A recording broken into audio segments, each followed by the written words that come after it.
Hello and welcome all of you to 10 a.m. to the point editorial discussion by Neva Yes. In this video, we are going to comprehensively and precisely discuss all the editorial articles of the Hindu of 8th July 2024. We are discussing not just the editorial page but also the text and context page of the Hindu. So altogether, we are discussing 4 pages of the Hindu of 8th July 2024. Before moving into the discussion, let me bring to your attention that NEEV IAS is offering a 15-month mentorship program, a comprehensive package, the details of which is mentioned in the description box of this video.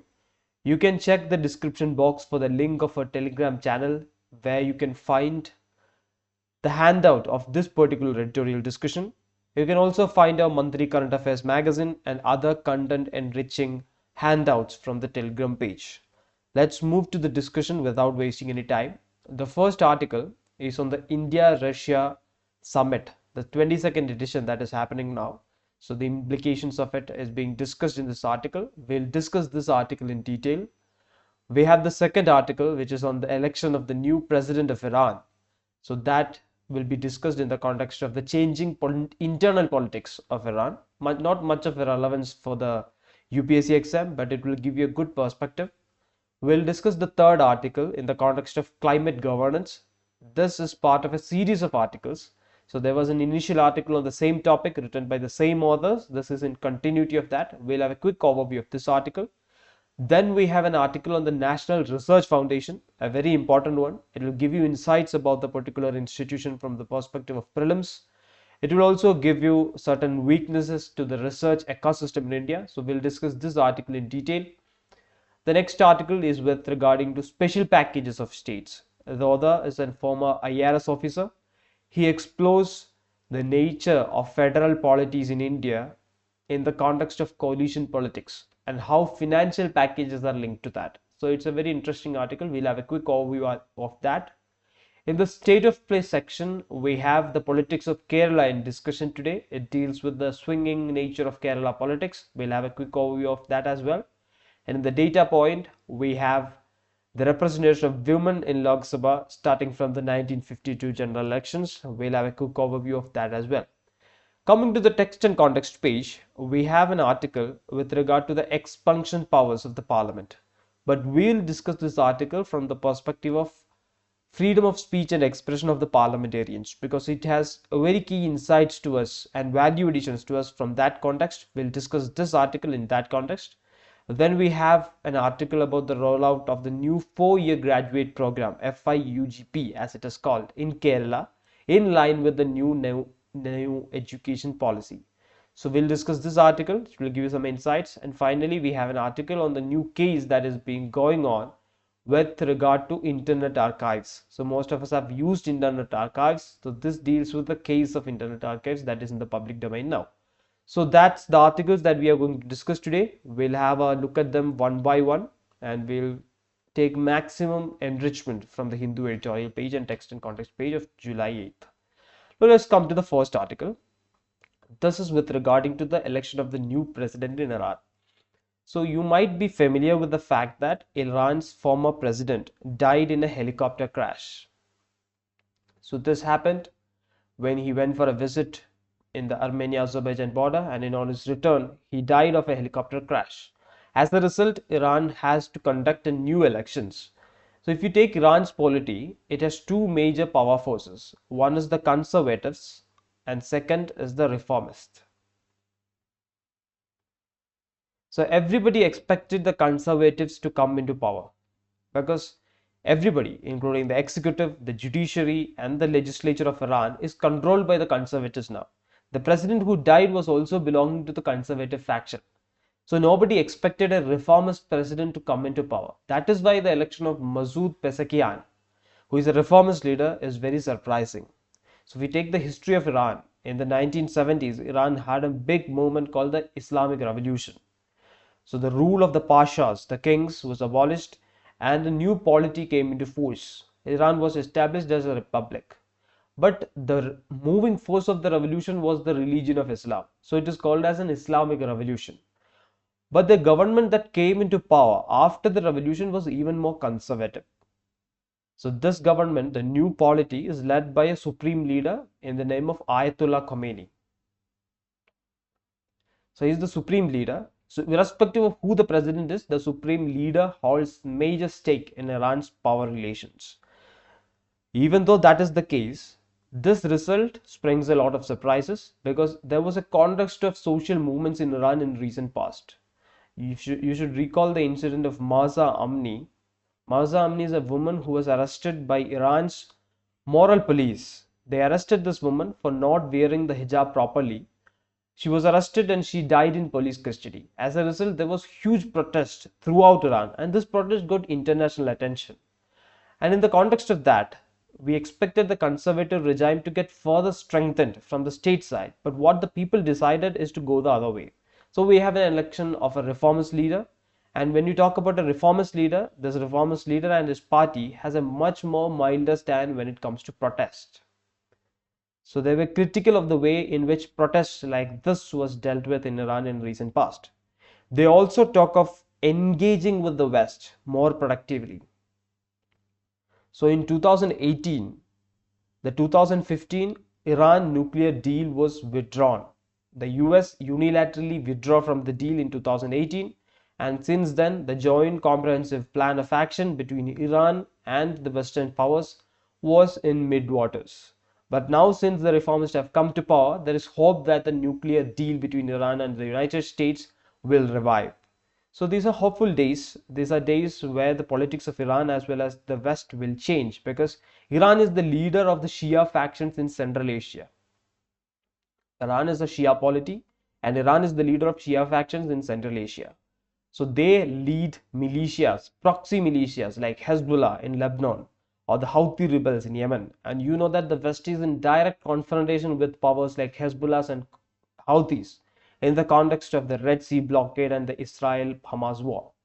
So this change in regime will have implications on all of that. Even though this particular article doesn't have a specific takeaway for us from the exam perspective, it will give you a clear perspective on the international relations developments in the world. Now let's move to the second article. This, as I said, deals with climate change. It is part of a series of articles written by the same authors on the issue of climate change. And in the first article that they have written in the recent past and that we have discussed in this particular session, they talked about this particular judgment, which is the M.K. Ranjit Singh and others versus Union of India. This is a landmark judgment when it comes to climate change in India. UPSC in the past has asked about constitutionalization of climate laws in India through judgments. So this, in that context, is a very clear example. And what this case says, it says that the right to be free from adverse effects of climate change is part of the fundamental right. The Supreme Court draws life to this right from the right to life, Article 21, and right to equality, Article 14. So under these two rights, the Supreme Court has put the right to be free from adverse effect of climate change. Now, this is no more a matter of governance or public policy. This is a matter of fundamental rights. And in that context, the M.K. Ranjit Singh case becomes extremely relevant. What the authors argued in the previous article was this case and a series of other cases like the Godavarman case, which deals with deemed forest, for example. These cases only offers a patchwork of legislations. We have a series of judgments one by one, but they only offer a patchwork of judgments. We don't have a framework law that governs the climate change or the climate related realm in India. Unless we have a framework law, this is not going to make any significant gains in the country. So in this article, they further emphasize on the role of the framework law. They say that 67 countries have attempted to bring forth a framework law in their country. India is yet to do that, and India must do that because of various factors. And these factors are loosely given in the article without a direct implication or a specific takeaway for the exam. That is why it was included in the quick overview part. In the previous discussion, they talked about the idea of subnational engagement. At the state level, we have to engage with states when it comes to dealing with climate changes. We have to go wider when it comes to multi-sectoral alignment, when it comes to climate governance. So they discussed all these aspects in the previous article. In this article, they emphasize on the role of framework governance. They don't go much deep into that. So that's the takeaway from this particular article. Now let's move to the third article. As I said, it is written by a Indian Revenue Service officer. He attempts to describe the idea of special packages in the context of coalition politics. So what he says is that when you have a strong government in the center, you need not heed to the special demands by the states. Because as of now, when we talk about financial devolution, there are two major ways in which finance is devolved from the center to the state. One is through the Finance Commission, which is formula based. Every 5 years, the Finance Commission is constituted under Article 280 of the Constitution. They come up with a formula which includes demography, income inequality, etc. Then you have the special grants, and these grants are often discretionary in nature. The other quotes Article 282 of the Indian Constitution in this context. It deals with miscellaneous financial provisions. So when you talk about miscellaneous financial provisions, it can always be discretionary in nature. So if I may give a specific example which the author doesn't describe in this article, you take the case of Andhra Pradesh. So 2 days back, Andhra Pradesh Chief Minister said that Andhra Pradesh doesn't just need a special package, but they need much more than that because the condition of the state's economy is worse. So Andhra Pradesh has been demanding a special category status since the bifurcation of the state. The bifurcation took place in 2014, and since then they have been demanding special category status, and that has not been granted for 10 years since 2024. But now they are a deciding force in the parliament. The majority, the BJP government, the BJP just have 240 seats, and you need 272 to have a majority in the parliament house, of which a good chunk goes to the Telugu Desam party in Andhra Pradesh. In that case, this discretionary grants are likely to go in favor of the TDP or the Andhra Pradesh state. So special packages in that regard becomes an issue when it comes to the federal polity or the federal nature of Indian polity. The author says that such discretions should be avoided and the devolution should be completely rooted through Finance Commission. The author also addresses the fact that there has been complaints about the devolution of taxes through the Finance Commission itself, because states like Tamil Nadu and Kerala, for example, said that their share of taxes that is being received from the Finance Commission is low or it is being cut down. If you take the case of Kerala, it was 3.4% in 1990s and now it is 1.5%. And this largely owes to the change in formulas of the Finance Commission, because now they take the 2011 census into account. So these states who performed well when it comes to the demography will be penalized for their good performance. And these cases doesn't have much of an income inequality, so their share will also come down because income inequality accounts for 45% of the Finance Commission grants. So this issue is there, but this has to be discussed and deliberated at the stage of the Finance Commission. The formula has to be tweaked. But the focus of this article is on special packages, which is completely discretionary in nature. Keep in mind the Article 282 through which discretionary grants can be given. But what happens as a result is when one or two states are given this discretionary grants, it will further weaken the federal polity because every state will start demanding.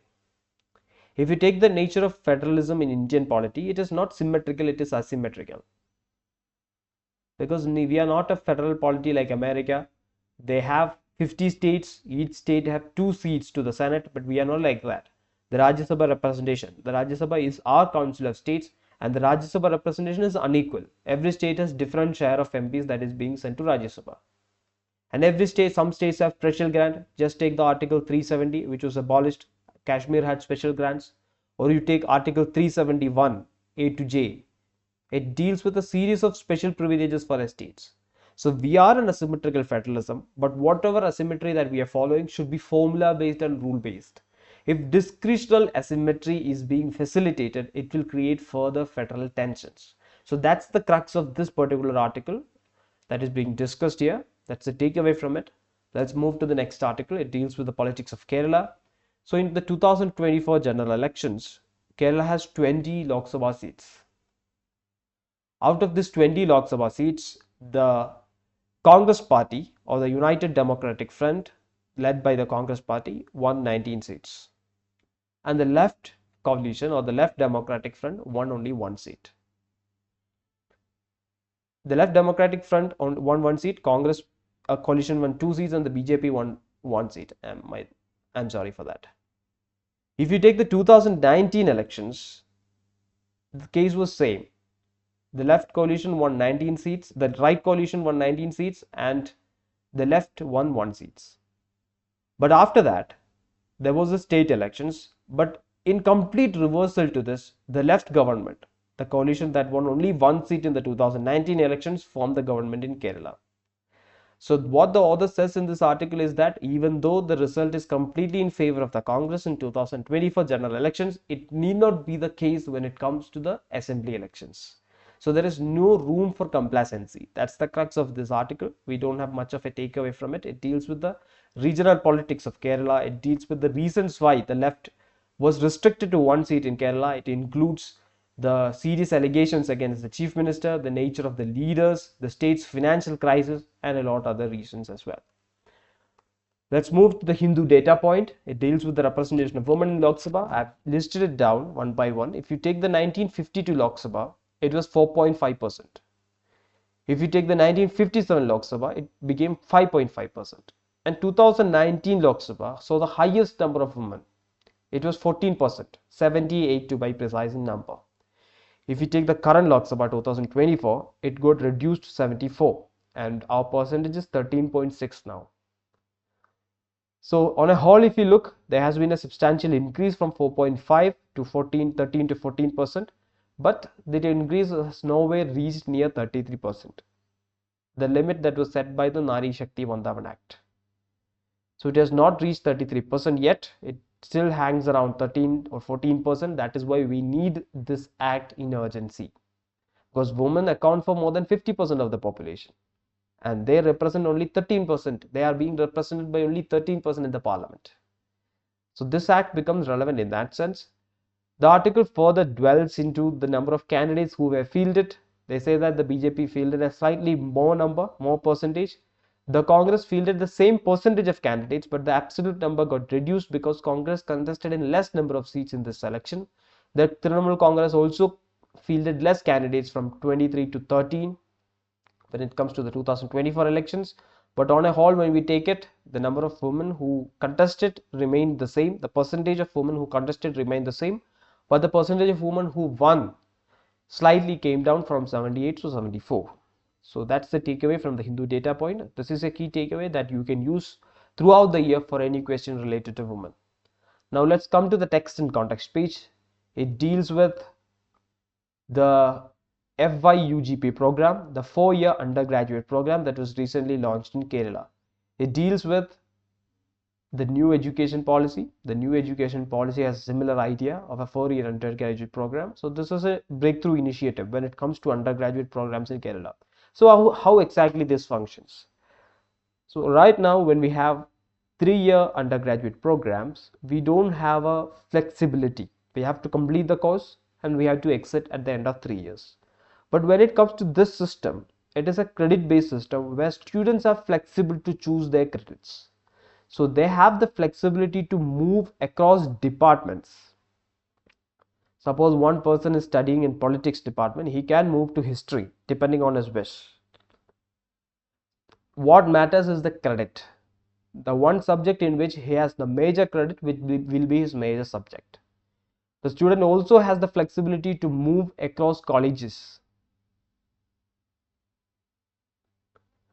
The student also have multiple exit options. So if a student decides to complete his education at 3 years, he just have to gain 133 credits. If he has 133 credits, he will be given a graduation at the end of 3 years. If a student is so diligent and wants to pursue research, he or she needs to obtain 177 credits. Then that person will be awarded an honors degree at the end of 4 years. And in this course, at the 4th year, they will have to present a research paper under the guidance of a faculty. So this is going to change the framework through which the graduation programs in India is being rolled out now. And as I said, it will give you 3 kind of flexibilities like this. Let's move to the final article when it comes to the quick overview part. It deals with the Internet Archive case. So just go to Google and search Internet Archives. You will find a big website. It functions like a library. You can find a good number of books there which are found in the PDF form. So what the Internet Archive does is they'll buy a physical copy of a book, they'll scan it into PDF form, and they will lend it like a library. They used to do it for years. But what happened was in 2020, Hachette, a famous publisher, went for a case against the Internet Archives, accusing them of copyright violation. And this was joined by other major publishers like HarperCollins and Wiley. They accused the Internet Archives of violating their copyrights because the PDF version is being given for free. It is made available to the public, violating the copyrights of the authors. What the Internet Archives relied on when while arguing this case in the court was on the concept of fair application. So in YouTube or any other platform, when you use the content that is generated by someone else, it comes under the category of fair application. You can use it for reference. In reaction videos, you will see people using some other videos, but that comes under the ambit of fair application. But in this case, the fair application didn't stand because the book is being completely given. As a result, they had to remove over 1 million books from their platform, and that exercise is being carried out now. That is why it is in the news. It is explained well in the text and context place, and that is what I just mentioned you. Now let's move to the detailed discussion part. Right now, Prime Minister Modi is in Russia. He is undertaking a visit to Russia as a part of India's 22nd annual India-Russia summit. Now this is significant because of a few reasons. First of all, after the third term of the NDA government, this is the first standalone visit that the Prime Minister is making. Usually the first standalone visit that the Prime Minister makes is to neighborhood countries. But in this case, the Prime Minister chose to visit Russia. And it has a significance because NATO is observing its 75th anniversary now. And all the countries who sanctioned Russia when it comes to the Russia-Ukraine war is assembling in the West, and they are deploying or they are showing their strength through that summit. In that context, it was important for India to visit Russia and extend a hand of solidarity, because recently India participated. Because I have given the balancing stand of India in the last part, because in the recent Switzerland Peace Summit, India has sent its delegation. So Switzerland Peace Summit didn't invite Russia into that, and that summit was trying to come up with a negotiation or a solution, but it didn't invite Russia. It had all the non-Russia members there. India has also sent their delegation into that. There was the G7 outreach summit in which Prime Minister Modi met President Zelensky of Ukraine. So these two things were there in the background. In that context, the visit of Indian Prime Minister to Russia during the time of NATO 75 is a significant move. It gives the message of India's balancing ties with the West and Russia. This is in continuity of the traditional ties that India have with Russia. We have the 1971 Treaty of Peace and Friendship with Russia. So this is in line with that traditional relationship that we have with Russia. And we don't depart from our earlier stance. In case of the Russia-Ukraine war, we have taken the stand of this is not an era of war. So this is the statement made by PM Modi in the Shanghai Cooperation Organization Summit. He said that this is not an era of war. So that's the stand of India. India still maintains that, and we are there for discussion-based solutions. But this has two major issues when it comes to the reason why the Prime Minister visited Russia is because Russia is becoming more and more over-dependent on China, because the West has put a complete sanction on Russia. Due to that, Russia is becoming more and more dependent on China for their supplies, for their exports, for the currency balance, and India is having tensions with China along the line of actual control. So it is very important for India to balance the ties with Russia because of China. Second, Russia has been a major supplier of defense materials to India. Remember the S-400 missile defense system. Even though this has been on the decline, India has been maintaining good relations with Russia. So when the defense supplies is declining, it is important for Russia to extend a diplomatic hand towards Russia. So that is why, for all these reasons, this visit is very important. from the perspective of India as well as Russia. Now let's move to the second article of detailed discussion. It deals with the Anusandhan National Research Foundation Bill. So in simple words, it deals with the formation of a national research foundation, an organization that is specifically dedicated to boost the research ecosystem in India. If you take the research ecosystem in India, we produce a good number of research papers and scholars in the country, but our research funding is very low. It is just 0.76% compared to more double digits or single digits in other countries. Now, this bill was passed by both houses. The major aim of this bill, or the major aim of this foundation, is to attract 70% of the investment from the private sector. So now when you take the 0.76% spending, the majority of it comes from the public sector, from the government. If you have to revive or improve the research ecosystem in the country, the majority of it has to come from the private sector. And that is the major aim of this National Research Foundation. It also aims to nurture the growth of research cells in state universities, because a good number of universities in India are state universities and they have localized research cells. This foundation aims to nurture the growth of that state cells as well. So these are the broad frameworks under which this was formed, but it is faced with a lot of issues right now, and that is what the author discusses. He is a professor from JNU. He discusses the issues with it because after the passage of the bill, the government has formed a governing body and an executive council of the National Research Foundation. But this governing body and this executive council doesn't have representation from central and state universities.